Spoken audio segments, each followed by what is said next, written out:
Algunas escenas de este programa han sido representadas, incluyendo la descripción de investigaciones realizadas en la escena del crimen.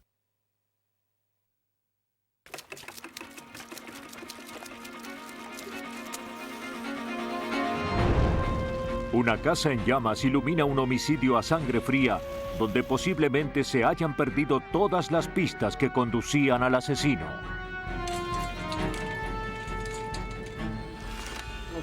Aparentaba ser suicidio.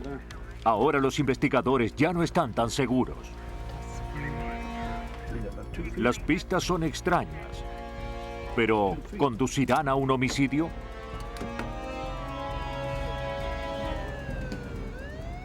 Un asesino intenta desviar la investigación por el camino equivocado. ¿Lograrán los forenses retomar el sendero correcto? Para resolver un caso, las autoridades necesitan saber en quién confiar. Esto puede ser un desafío cuando los principales involucrados son testigos falsos.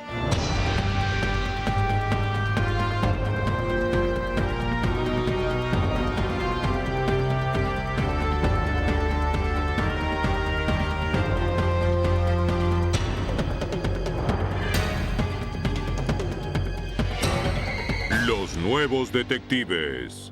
Casos estudiados por la ciencia forense.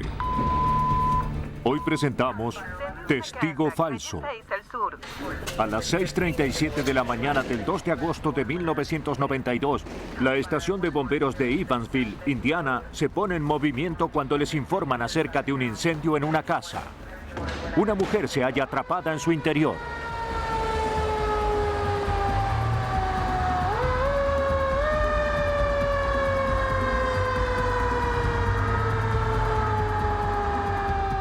Justo detrás de ti. El rescate se ve impedido por el intenso calor. ¡Cuidado! El humo es impenetrable.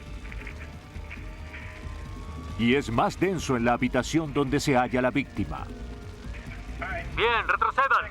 Las llamas son sofocadas con rapidez, pero es demasiado tarde para salvarla. Toda pérdida de vida es una tragedia, pero esta afectaba personalmente a algunos de los oficiales en la escena.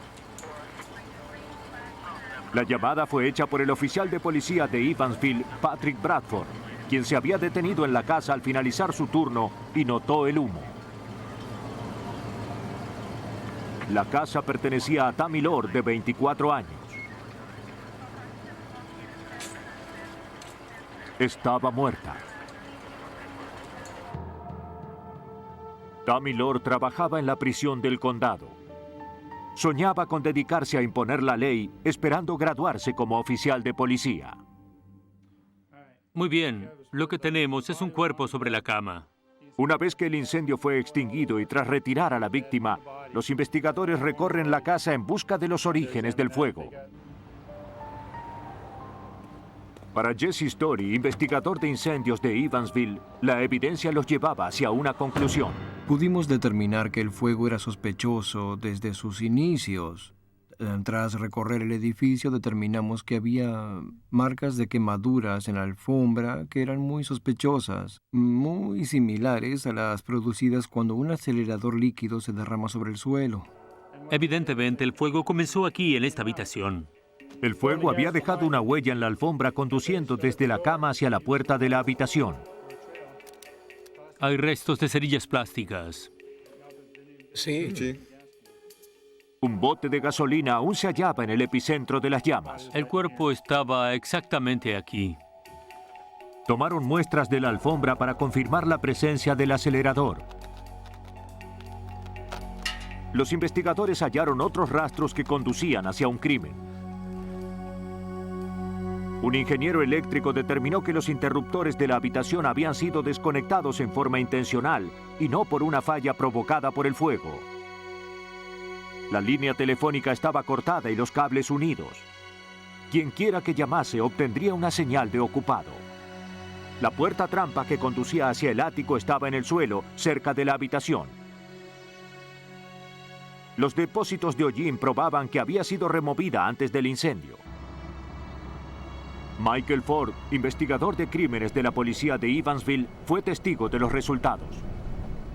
El fuego provino de la habitación y trepó por esta puerta trampa justo frente a la puerta de la habitación, lo que colaboró aportando aire a las llamas y permitiéndoles quemar por más tiempo. Llevaría el fuego hacia el ático, provocando mayores daños a la casa. Al detector de humo hallado en la escena le faltaba la batería. ¿Revisaron la ventana? Sí, ¿ustedes no cortaron esto?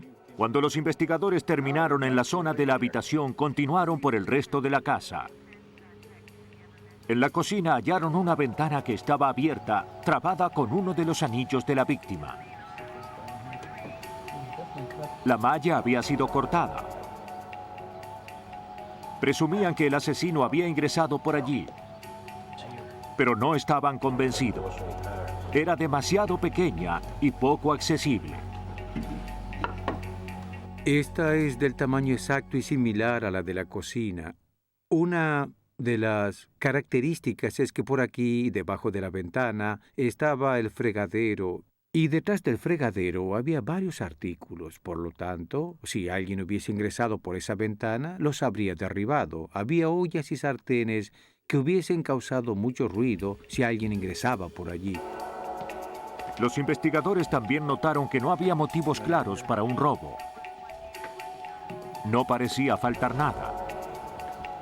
La atención se centró en la ventana, el supuesto punto de ingreso. Pero algo no estaba bien. De hecho, trabajando con un modelo de la ventana, los investigadores determinaron que quien hubiera cortado la malla no estaba ingresando, sino saliendo. Un sujeto sobre la mesada. Basado en el ángulo del corte de la malla, Ford creía que había sido cortada desde el interior. Indicaba que una persona diestra había cortado esta malla desde el interior, asomándose por sobre la mesada, ya que el corte va desde la parte derecha interior hacia la parte izquierda superior, indicando que era más probable que una persona diestra hiciese ese corte desde el interior y no desde el exterior. Mientras los investigadores analizaban las pistas, el oficial Bradford se presentó en la estación de policía para responder algunas preguntas acerca de lo que había visto antes de denunciar el fuego. Dado que Bradford había sido la última persona en ingresar a la casa en llamas y estar cerca del cadáver, como parte del procedimiento de rutina entregó su informe para que sea analizado. Los investigadores esperaban obtener evidencia que no hubiese sido destruida por las llamas. ¿Es administrativa? Sí. Patrick Bradford le relató a los investigadores que la víctima era su amante. La había visto por última vez de camino al trabajo a las 10 de la noche anterior. La llamé cuando regresé. Al terminar su turno cerca de las 6:30, se detuvo allí. Sí, me arrastré. Mientras se detenía sobre la calle, notó el humo que provenía de la casa.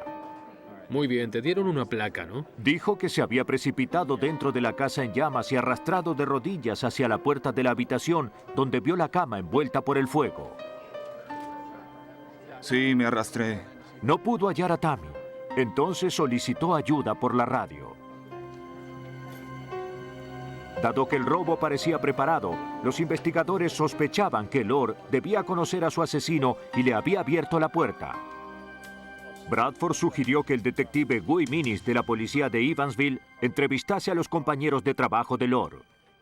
Patrick nos contó que Tammy había tenido algunos inconvenientes con otro compañero del trabajo en la prisión. El día que hallamos el cuerpo, ese sujeto fue uno de los primeros con los que hablamos. ¿Nos permite pasar? Voy a hacerle algunas preguntas. Lord había denunciado a su compañero por hacer comentarios sexuales y por utilizar fuerza excesiva con los prisioneros. El policía... Cuando el sujeto perdió su trabajo, Tammy Lord se ganó un enemigo acérrimo. ¿Usted conocía...? Sí. Dijo que había estado en su casa esa noche y que recién se despertó pasadas las 7 de la mañana. Su esposa confirmó la historia. Para ese entonces ya había recolectado las principales evidencias físicas del caso. Esta es otra de las fotos del auto. La policía aún no tenía un sospechoso ni un motivo claro. Es color negro. Sí. La próxima pista la aportaría la víctima misma.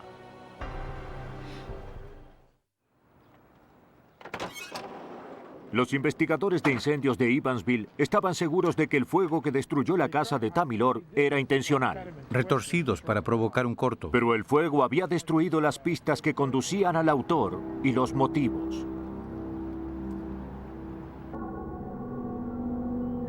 La autopsia aportó información sorprendente. Tammy Lord no había muerto por el fuego. Había sido apuñalada 21 veces y no tenía humo en sus pulmones. Estaba muerta antes del incendio. Habían iniciado el fuego para borrar las pruebas del homicidio. La policía esperaba que el uniforme del oficial Bradford pudiese aportar más pistas. En el laboratorio, Jesse Story analizó el uniforme en busca de aceleradores. Los aceleradores basados en hidrocarburos de petróleo son muy volátiles. El detector de hidrocarburos puede olfatear electrónicamente los químicos mientras se evaporan. Detecta moléculas inflamables en una proporción de tan solo 1 en 1.000.000. Fuera del camino. Gasolina. Los investigadores no hallaron restos del acelerador en el uniforme de Bradford. Eso tenía sentido. Dijo haberse arrastrado dentro de la casa hasta detenerse frente a la puerta de la habitación. El acelerador se hallaba dentro de la habitación, por lo que Bradford no lo tendría en sus ropas. Las pruebas demostraron que la alfombra estaba saturada.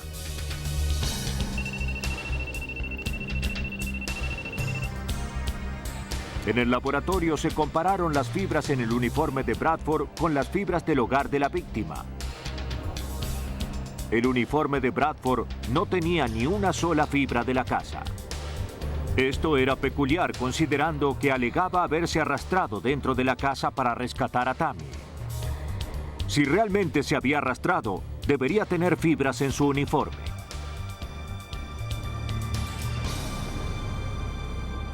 La historia de Bradford comenzaba a desmoronarse. Los investigadores creían que él y su esposa Dawn podían saber más de lo que decían. Las autoridades sabían que Bradford había estado visitando a Laura a escondidas de su esposa durante 4 años. La relación no tenía signos de terminarse. Dawn, sospechando la infidelidad de su esposo, podía haber decidido matarla. Se ordenaron pruebas de polígrafo para Patrick y Dawn Bradford. Las pruebas miden los cambios en el ritmo cardíaco, la respiración y la presión sanguínea, que suelen ocurrir cuando una persona miente. Dawn pasó la prueba del detector, demostrando que no sabía acerca del crimen, siendo eliminada como sospechosa. Los resultados de Patrick son inconclusos. Se le programó otra prueba para la semana entrante. La policía continuaba interrogando personas para formarse una idea de lo que sucedió en la casa de Tammy Lord. Creí que querría hablar con él. Seguro. Hola, siéntese por allí en mi escritorio. Es por ahí. Su vecino relató que Bradford, distraído, casi lo arrolla esa mañana mientras aparcaba en la casa. Se saludaron. ¿Cómo está? Bradford no se veía apurado y el vecino dijo no haber visto humo. La parte trasera. Otros testigos dijeron haber pasado frente a la casa esa mañana y haber visto el auto de Bradford, pero no vieron el humo. Para cuando los camiones de bomberos llegaron, 3 minutos y 40 segundos después del llamado de Bradford, el fuego había devorado la habitación. Basados en el tipo de incendio, un colchón impregnado en gasolina, los investigadores sabían que debió quemarse rápido creando enormes cantidades de humo.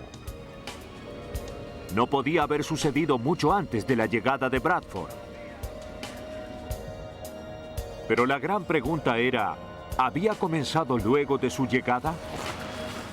Para determinar si Bradford había iniciado el fuego esa mañana, se debían reconstruir los eventos segundo a segundo. A fin de probar si Bradford había tenido tiempo de quemar la casa, Minnis comenzó a crear una secuencia detallada con la actividad del sospechoso. Notó que Bradford debió conducir frente a un cajero automático de camino hacia la casa de Tammy Lord. La cámara tomaba la calle. 3709. El detective Mini solicitó una copia de la cinta del cajero automático. Podía apreciarse el auto de Bradford en dirección a la casa de Lord a las 6:34 de la mañana.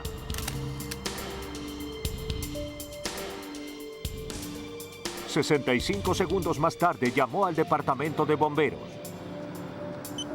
Minis, cronómetro en mano, recorrió el camino de Bradford. Le tomó solo 18 segundos llegar desde el cajero hasta la casa de la víctima. Al conducir por la carretera descubrí que Bradford pudo ser el incendiario en los 65 segundos que tuvo. El tiempo disponible desde que condujo frente al cajero hasta que denunció el fuego mediante su radio era suficiente para rociar la gasolina, encender el fuego y luego denunciarlo. Pero el incendio era solo una parte de la historia. No tuvo tiempo como para matar a Tammy Lord, alterar los circuitos eléctricos y de teléfono, simular un robo y encender el fuego. Esa parte de la historia debía completarse. Los investigadores esperaban que Patrick Bradford confesara. Cumplió con su cita para la prueba del polígrafo donde se le preguntó específicamente acerca de la escena del crimen. Ya regreso. Negó estar involucrado y falló.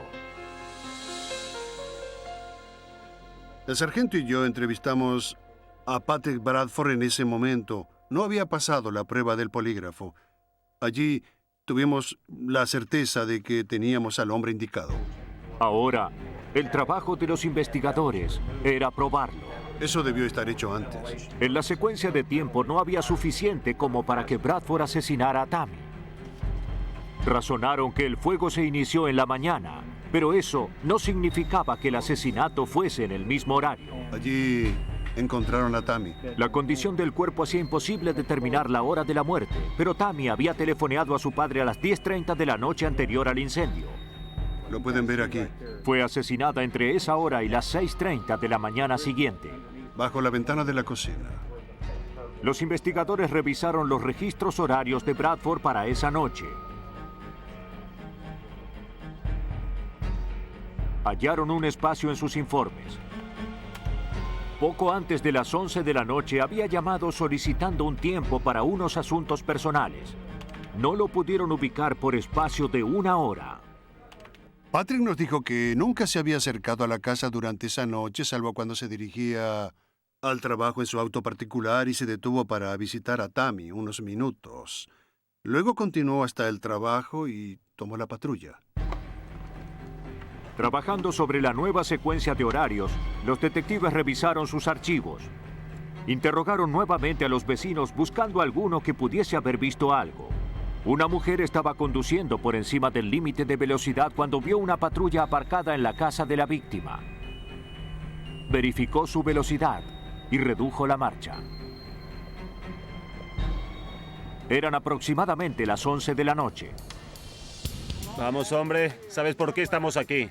Los investigadores de Evansville ubicaron a Bradford en la casa la noche anterior y probaron que tuvo suficiente tiempo como para cometer el crimen. Sentían que habían recolectado suficiente evidencia contra uno de los suyos. El oficial Patrick Bradford fue arrestado por el asesinato de Tammy Lord. Últimamente, Bradford y Lord tenían problemas. Esto les dio el motivo. La policía estableció que la noche del 1 de agosto mantuvieron una discusión que terminó en homicidio. La conductora ubicó a Bradford en la escena y su registro de horarios demostraba que tuvo la oportunidad.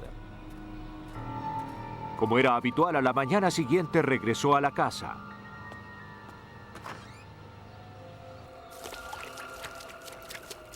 Esta iba a ser la última vez.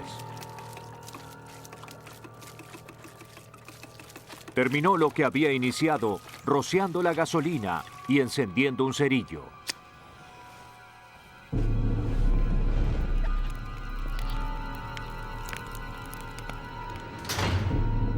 Patrick Bradford fue condenado a 80 años por homicidio e incendio intencional. Es fácil determinar por qué este pueblo se llama Farmville, que en inglés significa pueblo granja. La pequeña comunidad de 6.000 habitantes inmersa en las colinas del centro de Virginia mantiene su encanto rural en este mundo acelerado. Pero un pueblo tan tranquilo no es inmune a la tragedia. El 11 de diciembre de 1991, poco después de la 1 de la tarde, la policía de Farmville recibió una llamada acerca de un disparo en la casa de Robert Bruce. 410 High Converse, 410 High Converse. Enviaron al detective Jack Bryan a la escena. Aunque los disparos son poco comunes en esta área, este era totalmente inesperado. Estaba conduciendo hacia el sur por la calle Main cuando recibí una llamada de la operadora para ir hacia el 600 de la calle High, donde hubo disparos. Mi reacción inmediata fue pensar que el señor Bruce se había suicidado, ya que tenía fecha para su sentencia en un caso por desfalco. La policía comenzó el caso con una presunción, pero descubrieron cuán errados estaban en el momento en que Robert Bruce abrió la puerta.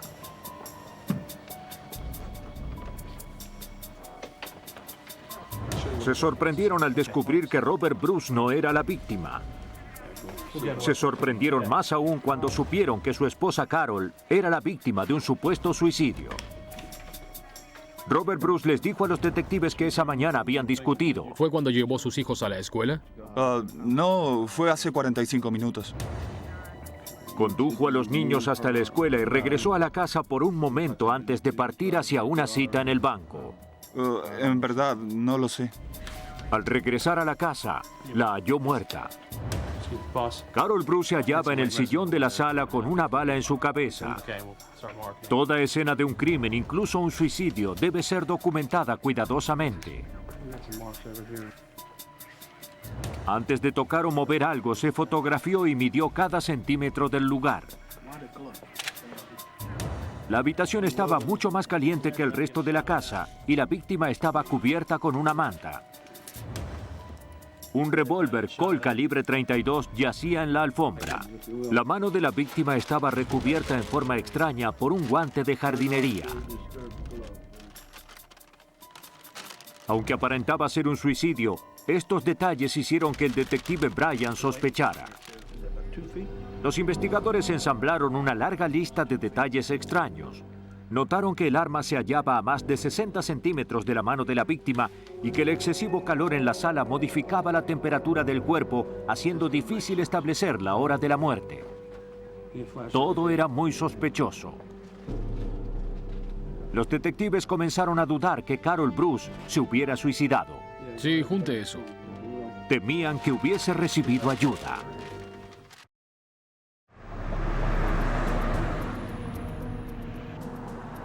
Mientras el detective Bryan investigaba en Farmville, Virginia, la misteriosa muerte de Carol Bruce comenzaba a verse como un homicidio. Rastreando el número de serie del arma, se estableció que era del lugar. Había sido denunciada al detective Bryan unos 5 meses antes como robada del automóvil de un vecino. Creo que está bien. Sí, seguro. El propietario no ocultó que llevaba el arma en su vehículo, pero no tenía idea de cómo llegó a las manos de Carol Bruce. En la morgue, el examinador médico confirmó que la víctima había muerto por un solo disparo al cerebro. Ingresó por la sien derecha y se alojó en la sección posterior izquierda de la cabeza. La autopsia no podía determinar quién efectuó el disparo. El arma y la bala extraída de la cabeza de la víctima fueron enviadas al laboratorio criminal del estado de Virginia. Allí se disparó el arma. La cámara de agua detiene el proyectil sin añadir marcas extrañas. Esto normalmente permite comparar el proyectil analizado con el utilizado en la escena de un crimen. Allí. Pero en este caso las marcas y rayones del proyectil de la escena del crimen eran demasiado difusas para examinarlas. Como una formalidad, los investigadores analizaron la vaina disparada en el laboratorio con la obtenida en la casa. Comparando ambas vainas, se determinó que el disparo fatal provino del arma hallada en el lugar. Pero no estaban seguros acerca de quién la había disparado. El detective Bryan sospechaba. No era el único. Le agradezco que viniera. Los amigos de Carol le relataron que pese a los problemas conyugales que atravesaba, estaba muy entusiasmada con el futuro.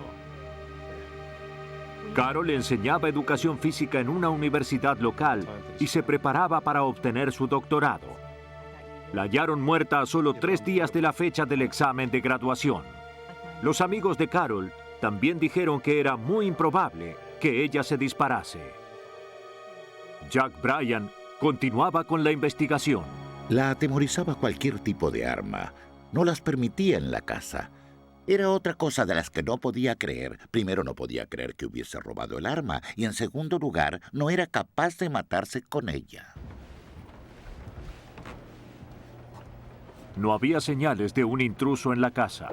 Si no era un suicidio, el sospechoso más probable era Robert Bruce, beneficiario del seguro de vida de su esposa por $100,000.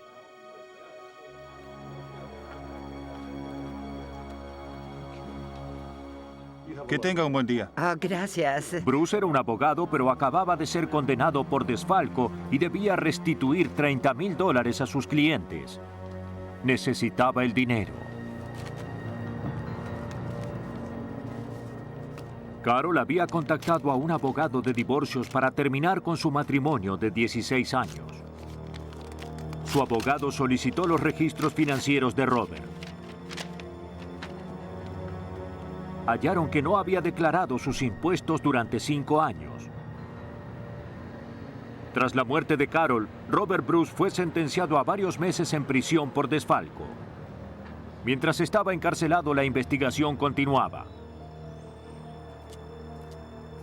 Bryan estableció un motivo probable, pero ¿cómo lo había hecho? Estaba determinado a echar luz sobre este misterio. Bryan consultó las notas que tomó durante la entrevista con Bruce y reconstruyó sus movimientos durante la mañana en que su esposa murió. La escuela tenía un registro de cuando llevó a sus hijos a primera hora. Luego Bruce dijo haber recorrido los apartamentos de su propiedad que rentaba, pero nadie lo vio por allí. Luego se reunió con otro abogado en el banco. Los investigadores hablaron con el abogado, quien confirmó haberse reunido con Bruce esa mañana entre las 11 y las 12 horas. Bruce se retiró en cuanto terminó la reunión. Sus movimientos a partir de ese momento fueron corroborados por la esposa de su primo. Trabajaba en una tienda de vestimenta donde Bruce se detuvo para conversar, como lo hacía a menudo. Partió cerca de la 1 de la tarde y regresó a su casa donde halló a su esposa muerta. Acerca de su paradero esa mañana, él no podía probar dónde había estado entre las 9 y las 11, aunque para el resto del tiempo tenía testigos. Ese espacio de tiempo podría haberle dado a Bruce la oportunidad de matar a su esposa. Bryan esperaba que los forenses pudiesen probar que ella había muerto en ese período. Solicitó ayuda a Marcela Fiero, examinadora médica del estado de Virginia. Estimar la hora de la muerte no sería sencillo. La hora de la muerte es siempre estimada y está basada en la última vez que se vio con certeza a la persona con vida. Lo importante es esa certeza y cuándo se la halló. Aunque la temperatura del cuerpo de Carol indicaba que había muerto poco antes de la llegada de la policía, notaron que comenzaba el rigor mortis. Eso usualmente requiere de varias horas. Aparentaba haber muerto varias horas antes de lo informado. De hecho, la hora de muerte estimada por Fiero coincidía con el horario en que Robert Bruce tuvo su oportunidad. Correcto. Los investigadores enfrentaron un último desafío. La oportunidad y los motivos de Bruce estaban probados, pero para demostrar que fue él quien jaló el gatillo, debían probar que la víctima no pudo hacerlo.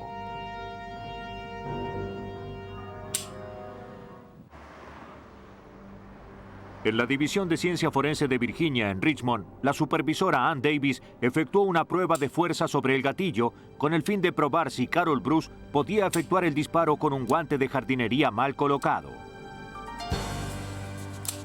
Davis añadió peso en forma progresiva hasta determinar cuánta fuerza debía efectuarse para disparar el arma. Las pruebas demostraron que se requería un mínimo de 4.2 kilogramos de fuerza sobre el gatillo. Con el guante sería muy difícil, si no imposible, dispararla. Tras las pruebas sobre el gatillo, el jefe de la sección Armas y Marcas, Jim Pickleman, se aproximó al caso desde otro ángulo.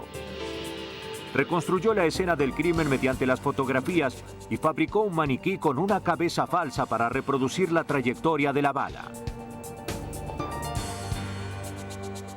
Encontró que el ángulo del disparo era muy extraño para que la víctima se lo hiciese ella misma. Las marcas de pólvora indicaban que el arma se hallaba oprimida contra su cabeza, lo que era inusual. Las pruebas demostraron que la distancia del arma y la trayectoria del proyectil eran inconsistentes con un suicidio. Los investigadores tenían las pruebas que necesitaban. Carol Bruce no había jalado el gatillo.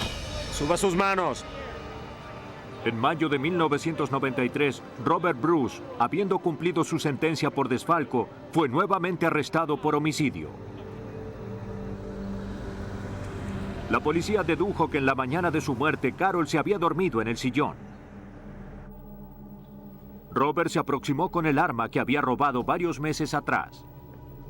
Subió el termostato para distorsionar la hora estimada de muerte. Se colocó un guante para mantener sus manos limpias.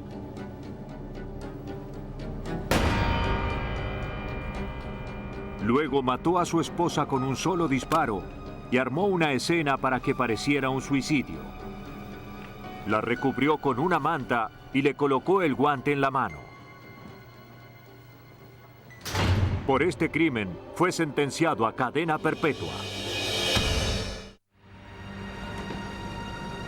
Aproximadamente a las 10 de la noche del 12 de junio de 1994, la policía fue convocada hacia la escena de un accidente automovilístico en una carretera aislada de Little Mountain, Carolina del Sur. Aparentemente una mujer había salido de la carretera y había chocado. Estaba muerta. Extrañamente, el vehículo apenas tenía unos rayones. Los oficiales de la División Legal Estatal de Carolina del Sur procesaron el vehículo. Encontraron gotas de sangre en el asiento trasero, daños en el interior del vehículo y la transmisión en neutral. Una huella de pie en la ventanilla trasera sugería una pelea feroz. Parece muy serio. Lee Foster, alguacil de Newberry, Carolina del Sur, sabía que esto era más que un accidente.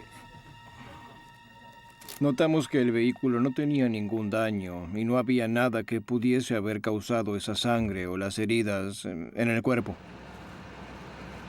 Todos estos detalles, quiero decir, era obvio que no se trataba de un accidente. Parecía que algo diferente había ocurrido.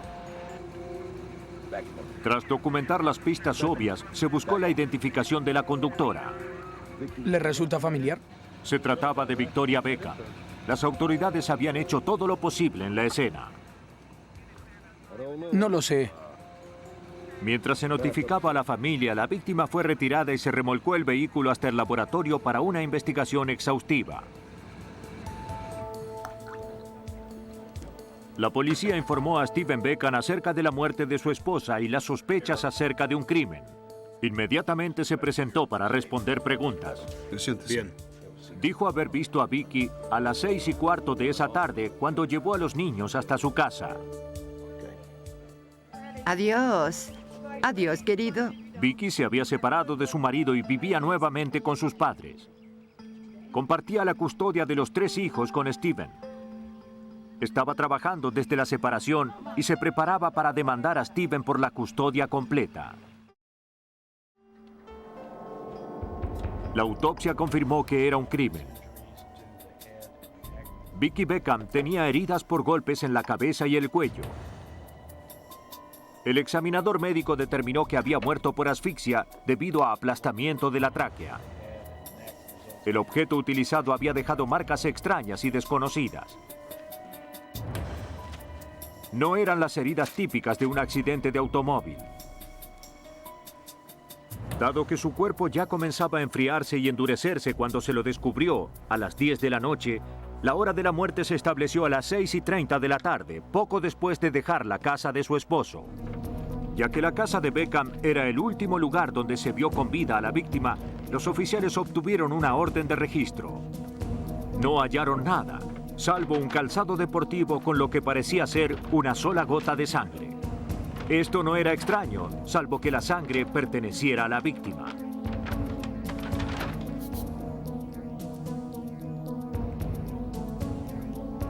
Enviaron el calzado al laboratorio forense del estado, donde la examinadora seróloga Nancy Scraba lo analizó. Primero removió la mancha con un algodón embebido en solución salina. Luego lo analizó añadiendo fenoftaleína y agua oxigenada. Esta combinación química reacciona con la hemoglobina de la sangre, tornándose rosada. Para probar que se trataba de sangre, y más importante, sangre humana, Scraba utilizó un proceso denominado electroforesis cruzada, que aísla las proteínas indicando si son humanas. Lamentablemente, la muestra no era suficiente como para determinar su tipo. Pero este no era el caso del auto de la víctima.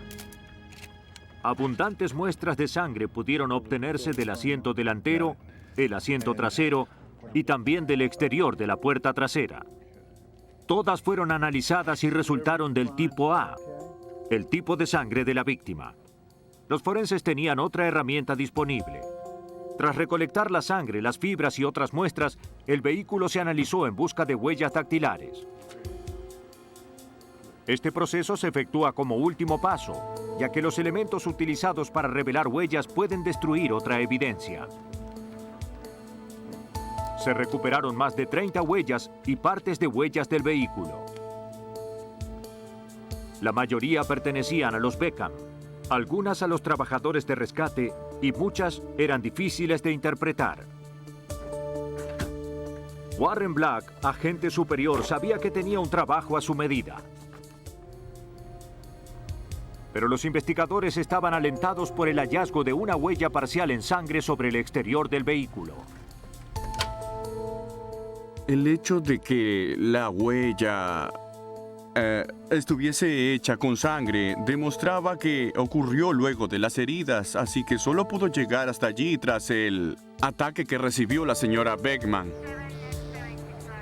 Mientras se analizaba la huella, la policía regresó a la escena del crimen y detuvo a los conductores que circulaban por la zona para determinar si alguna persona había visto algo la noche del crimen. Muchos dijeron haber visto un auto color dorado aparcado allí. El alguacil Lee Foster pensó que el auto podía ser crucial. El auto era un factor importante, dado que podía estar involucrado en el asesinato o su conductor podría ser un testigo. Nadie recordaba su marca, modelo o número de placa. ¿Qué sucede aquí? Hasta que un hombre se detuvo. Había prestado atención al automóvil. Dijo que se trataba de un Pontiac Grand Prix, y que era de color dorado, e incluso llegó a comentar el tipo de neumáticos que el auto poseía. Ya les dije que tuve uno así, pero era de otro color. Luego dijo que sabía que se trataba de un Pontiac Grand Prix, ya que hacía unos años él había tenido uno, pero solo que de otro color. Nos dijo que el color dorado era muy particular y que General Motors ya no los fabricaba con ese color. Una búsqueda en los registros de automóviles reveló cientos de Grand Prix, pero la base de datos no los podía clasificar por color. Eran demasiados para verificar. Pasó un año con pocas pistas y sin un sospechoso. Los periódicos y la TV continuaron con las notas acerca del asesinato de Vicki Beckham. Mencionaban el auto dorado, aparentemente la única pista, solicitando al público que aportara información. Robert, ¿cómo estamos hoy? Bien. Las notas refrescaron la memoria de un amigo de Steven Beckham.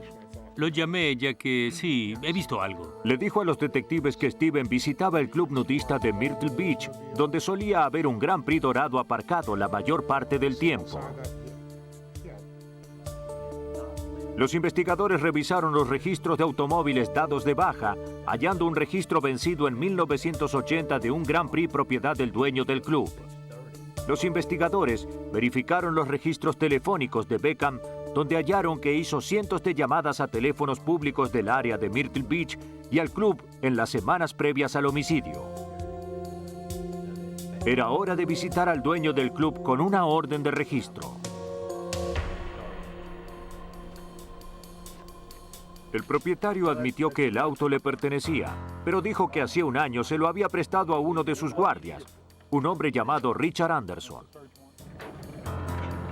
La policía remolcó el automóvil hasta el laboratorio para revisarlo mejor.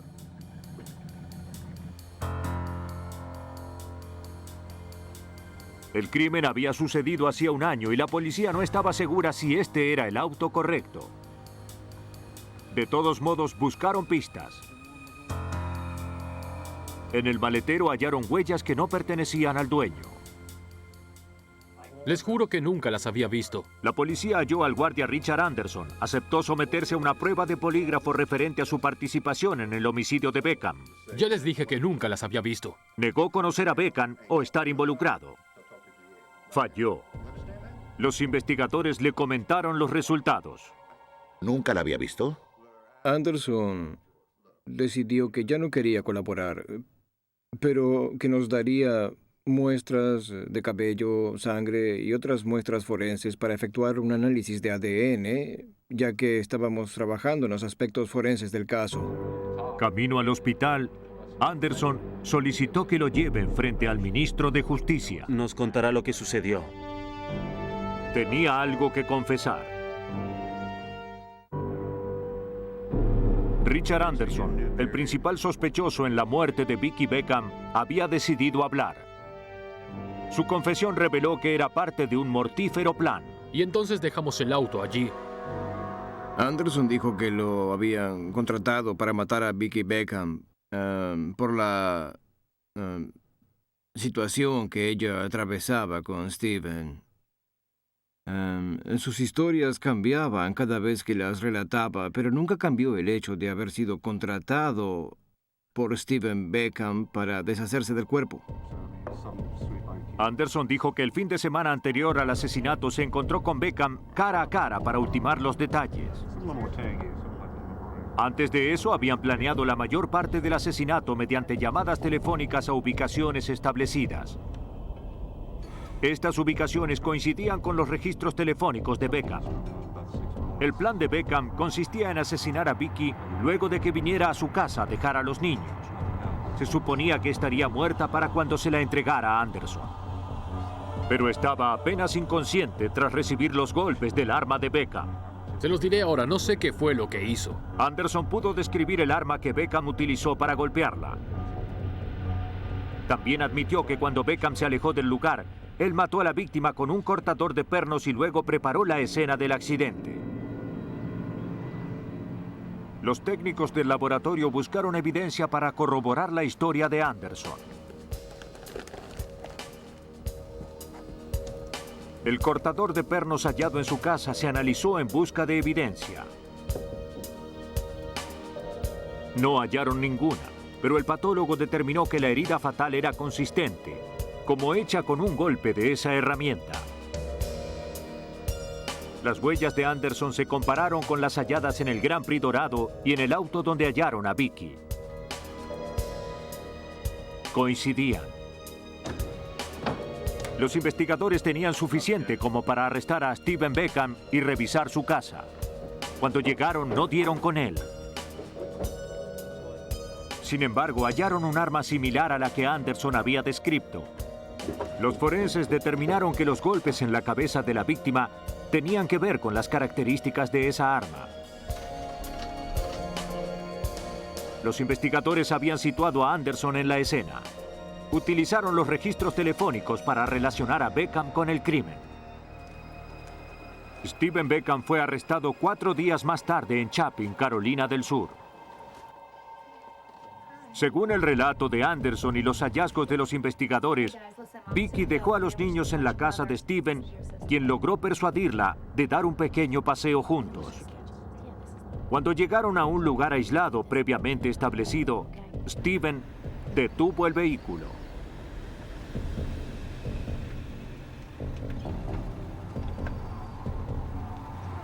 Allí golpeó a Vicky hasta dejarla inconsciente y se la entregó luego a Anderson. Pero no estaba muerta. Luego arreglaremos eso.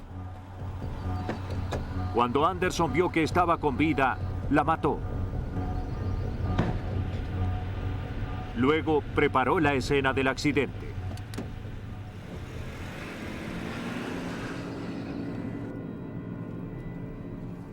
El detective Foster piensa que Stephen estaba muy dolido por la nueva independencia y el éxito de Vicky. Perdió el control sobre ella y temía perder a sus hijos. Para conservar a los niños necesitaba a su esposa fuera del camino. Por el homicidio de Vicky Beckham, Richard Anderson y Stephen Beckham fueron condenados a cadena perpetua. Los asesinos a menudo creen que pueden ocultar sus crímenes detrás de una simple mentira. En realidad, solo se mienten a sí mismos. La verdad se halla en la evidencia, que siempre delata al testigo falso.